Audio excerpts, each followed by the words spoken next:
I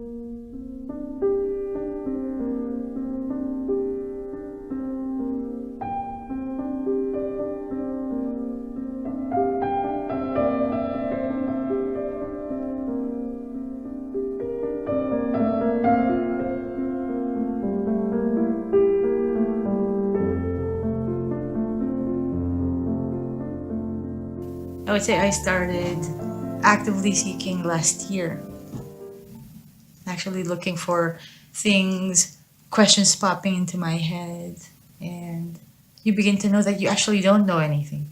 All the things that you think you know, when you try to get to the bottom of them, it actually doesn't make any sense. And you find out that these are things that were taught in school by media, by the culture, by your parents, siblings, you name it, you got it from them. And you never actually stop and question anything, getting to the bottom of things by yourself. Because we're never really taught to do that. It's not something that is inherent to any culture, I suppose. We've always been taught to listen and follow, not actually question and try to find out for ourselves. But since I said that I started last year, I began looking more deeply into things, reading books, looking at the annals of the internet, and YouTube has been a big help. You find everything in YouTube. And then I found something called self inquiry, where you would ask about something to yourself, actually. And instead of asking about the world in general, ask about something that is inherent to you. So you'd better understand yourself. See, this has been, I think, a problem for us. We always question what's happening in the world that we can't be that sure of. But when we start asking about ourselves, about what's happening to us, about certain beliefs that we have, certain fears, certain feelings, certain thoughts that have been floating in our minds, we have a better grasp of that. The mind is going to find an answer to that. But we have to be open. And actually, not just open, we leave our beliefs at the door. Because if we start questioning ourselves and then are bogged down by beliefs, we won't actually go anywhere. Like say for example, I'm afraid of tests, and you can dismiss it as because I just am, because they're scary, because tests are I'm afraid of them because I might fail. Sure. So actually, that's a good starting point. Why are you afraid to fail? And who's failing? You start questioning yourself about these things, right? And you find out that you're afraid to be judged, afraid to look like this to other people. But why? Previously, we won't ask those things. We won't even delve that deep because it would hurt too much. But see, that's only from the surface level. You have to know. So that fear goes away because you find out in the end that the fear wasn't even real. It was just conditioning. It's an irrational thing that actually doesn't make any sense. That, if anything, hinders us from being who we are. So, say, why do I have that fear of exams? Because I'm afraid of being judged. Being judged by who?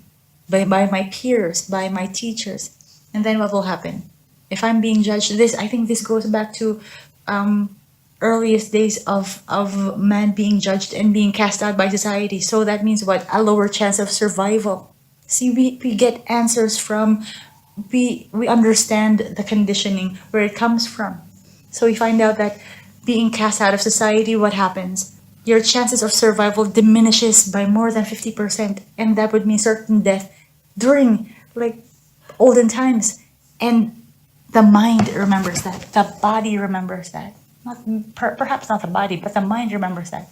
And so with that remembrance, the mind automatically, when things like that happen, when things like the judgment of being liked or not presents itself, we go back to being shunned by society, to being cast off, because we think that it's still for survival, even when the certain thing that's happening has nothing to do with survival at all. This is the conditioning that we have. And actually, by knowing it, by unearthing it, we understand it better. That this is not a fear that I should have, because it does not. If, let's say, the fear for the exam, if I fail, I'm not gonna die. I can take the exam again. So the fear was just in my head of the conditioning that I had. There was no use, there was no need to fear it in the first place, because there is something that can be done. And it's, again, it's not a matter of survival, is it? Not at all. So with that, I learned about introspection, learning about myself. And I would do that for certain things, right? Like asking myself what I know. And the other thing is, when you get to know your mind, you get to know it better. You see that basically all minds work the same. So the fears that you think that you only have, you can see in other people as well. Especially if it's the fears that you've somehow conquered, and know that they are not you. You see them in other people, even when they're not expressing it thoroughly. But since you know your mind well enough, you see it with them. You see this cloud of fear appearing. It could be in their speech, it could be in somebody's facial expression, or jittery actions. You'd start seeing them because you had them too. And that's the great thing. And with this knowing that that person is like me as well. That person experiences the fears that I experiences the happiness, the doubts, the pleasure, the joy, the pain. Says one thing, doesn't it? All that I am experiencing, somebody else is experiencing as well. It's all uniform. It's all one. We only think it's different, but it's not. This is what I also learned from asking myself,